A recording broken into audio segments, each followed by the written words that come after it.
Today, I'm speaking with Roslyn McLarty, who, after 5 years of being in intense startup building mode at The Gist, experienced founder burnout. So there definitely were red flags along the way, but I was so disconnected from myself that I think I ignored a lot of them. Like I was almost lying to myself because it would have been so unfathomably hard to accept that I was burning out from this company that I love.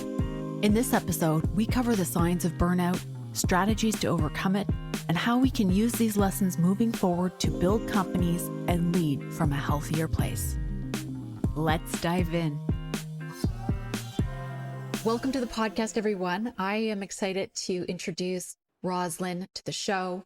She is a co-founder and strategic advisor at The Gist, a woman-run sports media brand, really making sports more inclusive and accessible for underserved sports fans. And she was the former head of ops, finance, and growth, and grew just alongside her co-founders into a multi-million-dollar company run by a 40-person team today, predominantly women. We have a lot to talk about as she's sort of hit the 5-year mark. We're going to dive deep into what she's learned as a founder, dealing with burnout, recognizing those signs, and more importantly, we're excited to talk a little bit about how we move forward today, building companies from a whole new place, empowering an entrepreneur so that we don't have to hit the burnout stride ever again. Roz, welcome to the show. Thank you. It's great to be here. Talk to us about this journey of The Gist, how it was founded, some of the challenges and some of the accomplishments that you and your team had along the way. The idea for The Gist came from a male-dominated sports landscape and just seeing this real need and white space for more equal sports coverage of women's and men's sports, of sports that were coming from female voices and other underrepresented voices in the landscape, and something that's just really for a female audience, an underrepresented audience, just this kind of psychographic of people that had felt excluded. And started as a side hustle, worked on it for about a year, just kind of on the side of our desks while we were all working different corporate jobs and going from this like weekly Canadian sports newsletter, expanding into the US through different like sports markets. We went through a number of different incubators and accelerators and raised funding along the way. And we're able to grow the audience to a point where brands wanted to be a part of the story. It's been a lot, like hiring and scaling team, lots of different challenges and things to figure out along the way. But it's been, a really beautiful journey. Let's just kind of fast forward it to 5 years into the journey as a founder, where you really recognized that there was something not quite right. What was your experience then? At that point, I was the head of operations, finance, and growth, which was a pretty broad scope. And that was okay, like earlier on when it was just like 3 co-founders and a couple of people. But when it was a multi-million-dollar company and had so many people, it just was feeling like there was just so much to do. And I'm the kind of person that like really puts a lot on myself. Definitely a perfectionist, definitely a people pleaser. I was really looking to prove my own value in the ways that I was contributing and the ways that I was getting external validation for the ways that I was contributing. I just kind of hit a point. It was in June 2023 where I woke up and I felt like something is really not okay. Just feeling really disconnected from myself, almost like a dullness and apathy towards things that like had used to bring me a lot of joy and excitement around building my company. I was feeling really heightened anxiety every day, like things that used to bring me like some stress, like public speaking, for instance, were just like almost feeling unbearable. Just this really heightened emotional reactivity, just this feeling of like tasks that would have been doable like a year prior just felt like so overwhelmingly difficult.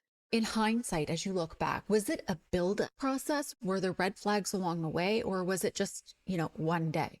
So there definitely were red flags along the way, but I was so disconnected from myself that I think I ignored a lot of them. Like I was almost lying to myself because it would have been so unfathomably hard to accept that I was burning out from this company that I loved and that I had put so much time and invested and sacrificed so much that like I needed to continue to see it through to the end, to see it through to being a success, whatever that meant, to make it worth everything. My own identity was so tied to being a co-founder and an entrepreneur and a leader at this company that the idea of burning out from it was almost too hard to accept.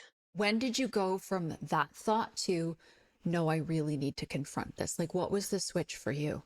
Yeah, I just like woke up one morning and I just like had this knowing of like something is really not right. And I think it took all the months of ignoring the signs to like just really feel it on a very deep level, and almost like kind of had a mental breakdown, was just like crying on the couch, being like, I don't know what's going on. From there, like I just like told my co-founders what I was experiencing and going through, and they were really compassionate, of course, and like felt so badly that I was feeling this way. But I don't think any of us really comprehended the severity of burnout that I was at, and like didn't understand that like there are certain levels of burnout that take like months or even years to recover from. And so, we were all just like, okay, like I guess I'll take, a couple long weekends, like a few days off, and like I'll just get through the next couple of months till I'm going on this 2-week vacation, and I'll come back and everything will be fine. And so I worked for another like month and a half of just, tried to like reprioritize a little bit, but also recognize that like, okay, maybe I need some more support. So I was also hiring on top of doing all of my like critical tasks, and got to the vacation, went on vacation, came back and was like obviously not cured. Well, and today you speak about this, right? And you are really kind of on a mission to educate those who are suffering from this and support those. So let's go through like the recovery and learning. Like, what have been the major elements that you've learned through your journey, and how have you supported yourself through your recovery? It's been a long and deep and intense and like still ongoing journey. And one that I'm so grateful for. That's been one of the best things that's come out of burning out. And by the way, like I eventually decided that we decided that I would need to go on leave.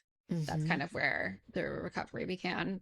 The very beginning days were just about like healing kind of like my body and my nervous system and my exhaustion. So like literally like sitting on the couch, which is like such a foreign thing to me as someone that had just been going and going. Lots of like walks in nature, some like yin and restorative yoga, just like these things to like bring my body back to like a state of peace. Because when you're burnt out, like you're just in this like chronic dysregulated nervous system state. And then when my body was healthy enough, I think I felt like I was really ready to face myself and like the ways that I had contributed to my own burnout. And so I sought out a burnout coach to understand like, why am I such a perfectionist? Like, why is it so important for me to feel like I need to be perfect in everything I do, from my work and like as an operator and my individual contribution, and also as a manager and as a leader, and trying to keep everybody happy with me and never have anyone be disappointed in me, and like really feeling like I had to prove my value through that. Which, and I have to say, just a couple things to underscore. First of all, understanding how we contribute to our own burnout through our own patterns. That was just like a game-changing like statement that we can all empower ourselves with, because a lot of times people will think it's, I'm overworked, I'm, all these things coming at me with, but what you said is a really empowering thought. And then it makes no wonder, and a lot of those patterns that you talked about, I'm putting my hand up too, I can relate to them. As your company goes from 4 people to 40 people and customers grow and the audience grows, these patterns have no place to live anymore, because you cannot make that many people happy. Like, you can't, at a certain point, like, you have to fundamentally change, because you can't operate at that level.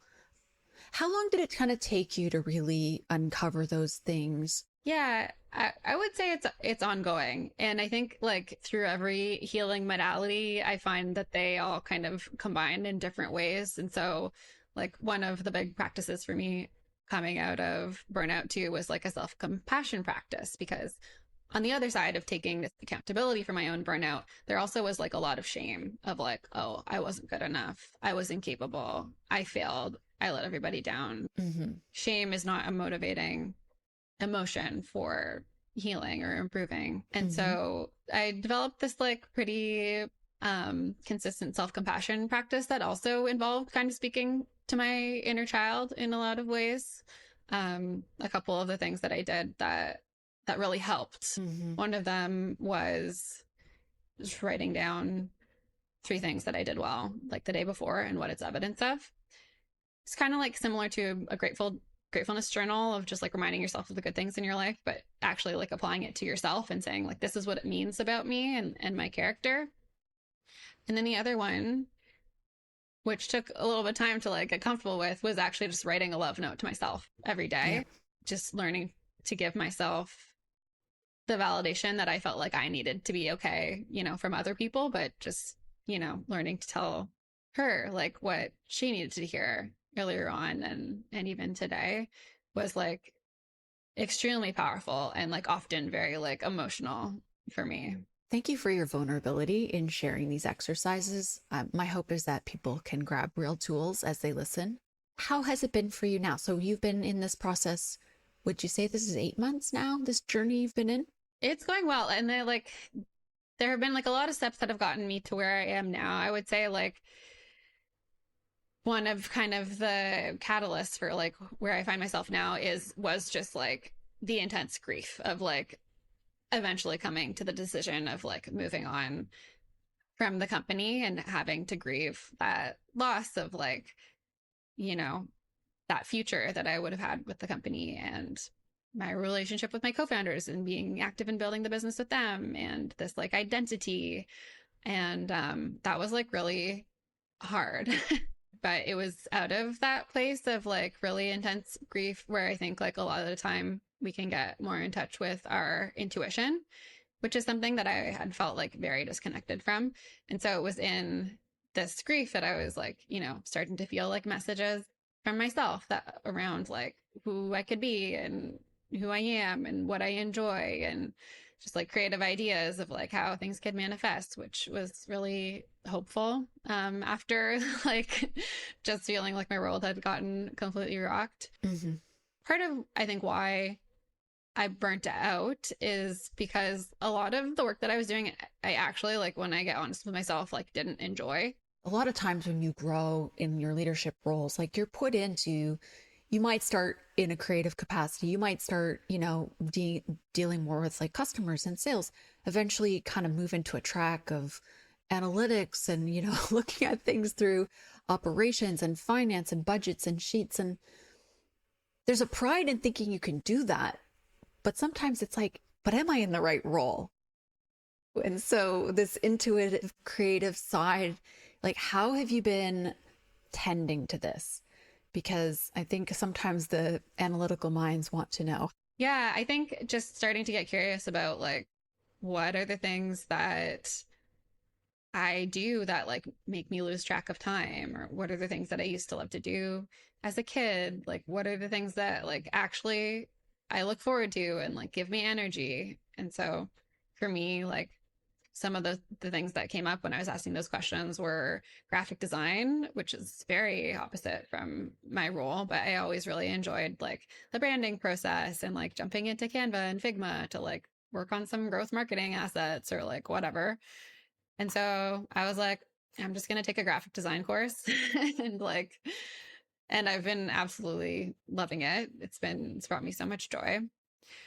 Another one was writing, which is like kind of ironic because I was in this like content company, just not on the content side.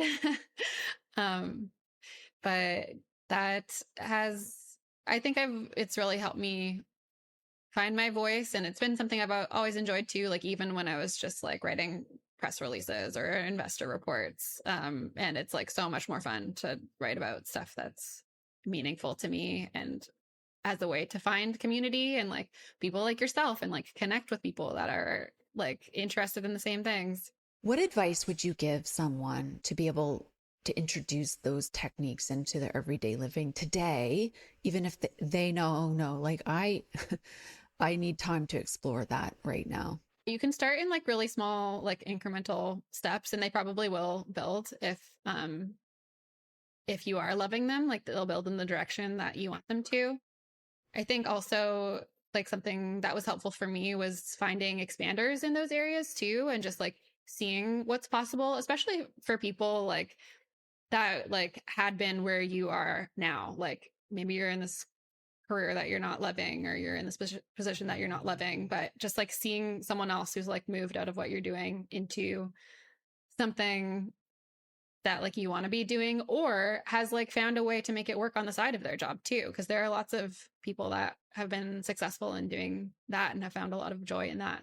How do entrepreneurs approach this paradigm from a new way altogether, so that the culture of hustle, grind, burnout, we're building from a new place? I think that it's possible, and that people deserve actually to do work that they love and that lights them up, and that that's actually the way that you're going to be contributing to the world in like the biggest way.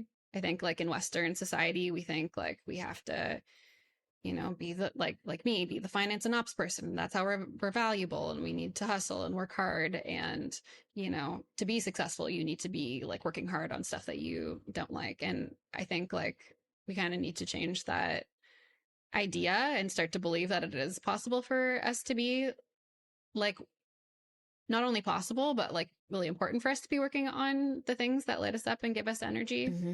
The entrepreneurial journey is very intertwined with the spiritual journey, and that the stuff that you need to work on as a human, like the inner work that you need to do on yourself, like facing your limiting beliefs, healing unhealed trauma, is all reflected in the challenges that are coming up in your business. And so running a business and the things, the blocks that are coming up, the challenges are all just opportunities for you to heal, and starting to like see those as intertwined, and starting to incorporate this like personal growth and healing into like a parallel of building a company, I think will, I don't know, allow people to unlock business success from a different place than this like grind, hard work mentality. Like it can be from a more intuitive place.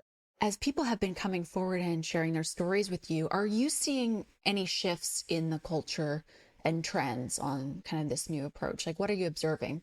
I'm seeing a lot more of it online, especially as it's something that I've like been more interested in. And I'm coming across more people that are wanting to build businesses and like build lives in this way that's more like conscious and intentional, and, you know, recognizing the connection between spirituality and personal growth and businesses.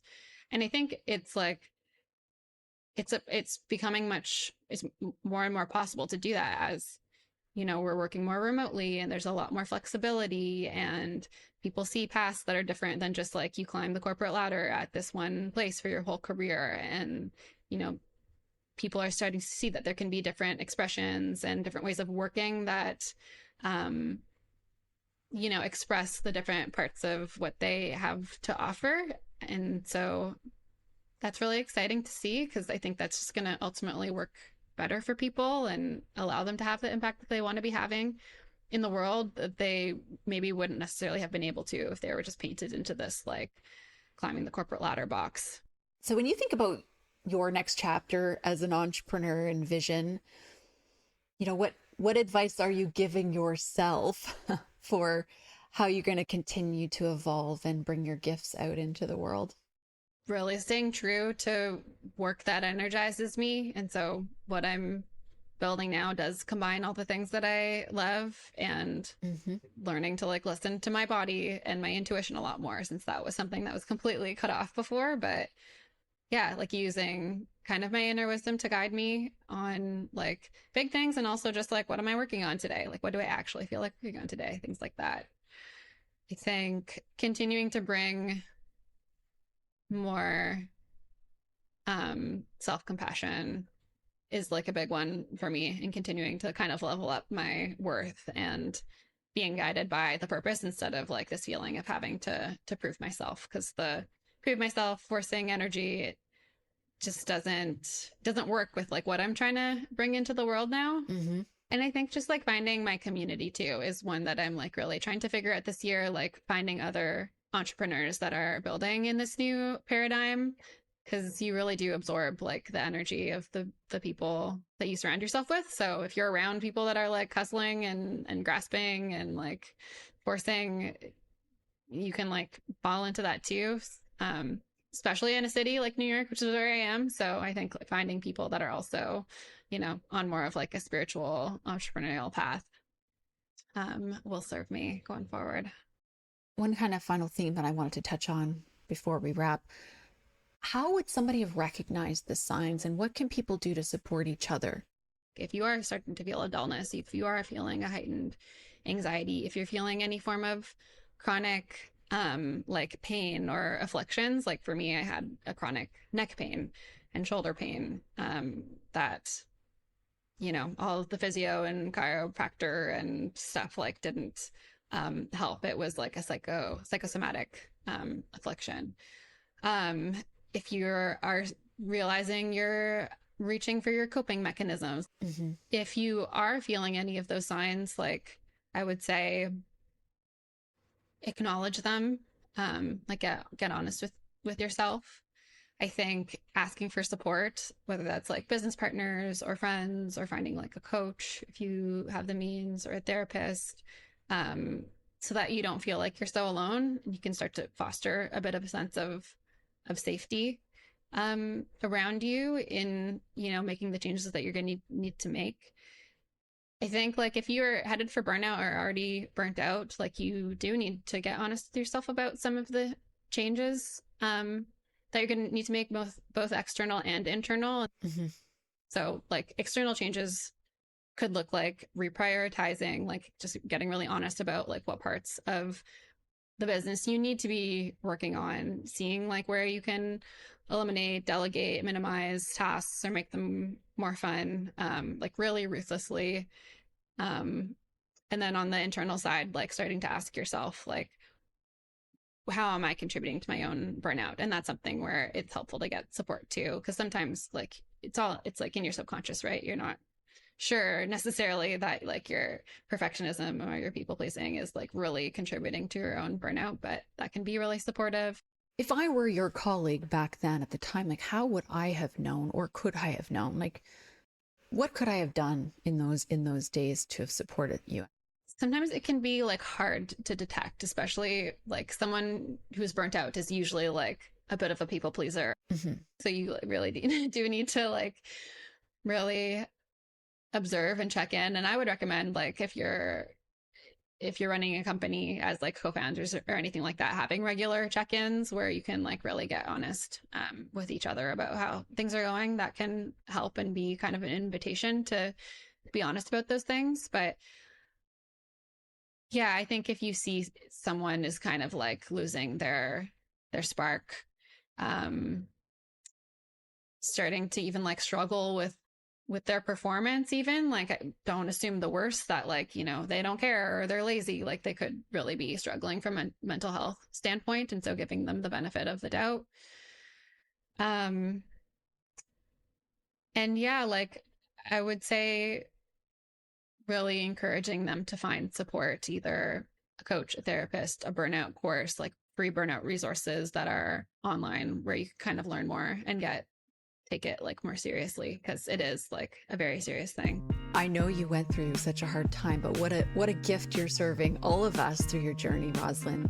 Thank you for being so honest and vulnerable and real on today's show. Yeah, thank you so much for having me and for the opportunity. Thank you for joining us. Don't forget to follow us on Instagram and LinkedIn, where we transform the wisdom from our podcast into practical tips, tools, and takeaways for your leadership journey. Find us at grit.grace.podcast. See you next week.